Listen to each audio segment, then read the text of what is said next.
Hello，大家好，又係超短潛水札記。咁今個禮拜咧，我哋會講咧，都係要講 fin。咁今次咧，我哋就會咧同上一次咧嗰個主題有少少唔同。原因係咧，我哋上一次就講咧長 fin 就唔一定係好嘅。咁但係咧，我哋今次就講咧，其實長 fin 咧，除咗上次都有講過咧有啲好處之外咧，其實點解我哋要揀長 fin 嘅？咁可能唔係好長啦，咁但係咧長嘅少少咧都有好處嘅。咁好啦，入正題啦。咁長 fin 咧，其實好似上次咁講啦，用到長 fin 咁，可能通常都會比較遠身少少啦。咁佢能夠咧就係可以咧俾到持續嘅動力啦。咁呢個咧就係相對於咧喺一個水流好大嘅情況之下咧，佢嘅頂流嘅能力咧係弱啲嘅。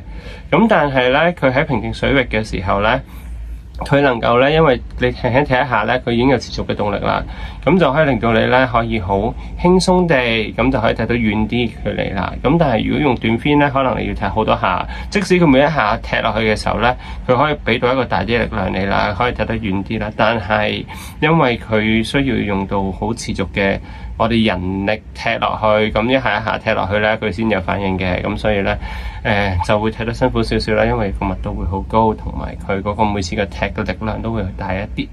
咁所以咧，有時我哋去揀 fin 咧，就要睇情況啦。俾多個例子大家啦，譬如係喺菲律賓啊嗰啲咧，佢哋好多時候啲 DM 咧，佢哋係會着啲自由潛嘅 fin 嘅，原因係因為佢哋要追啲客啊，咁變咗咧就係佢哋着住個自由潛嘅 fin 咧，佢哋一踢就踢到好遠啊，好快咁樣就捉到啲客。咁呢啲咧都係一啲少少嘅例子。咁所以就係話俾大家聽咧，選擇一對 fin 咧係睇下自己點用，同埋自己嘅能力。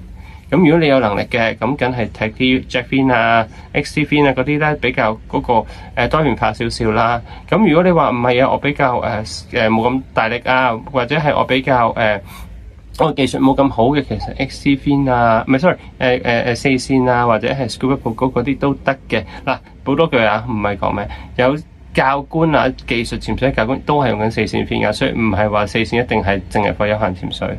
好啦，今日就講到呢度啦。咁咧，我哋繼續會 IG、Facebook 同埋 YouTube 出片嘅。多謝大家，拜拜。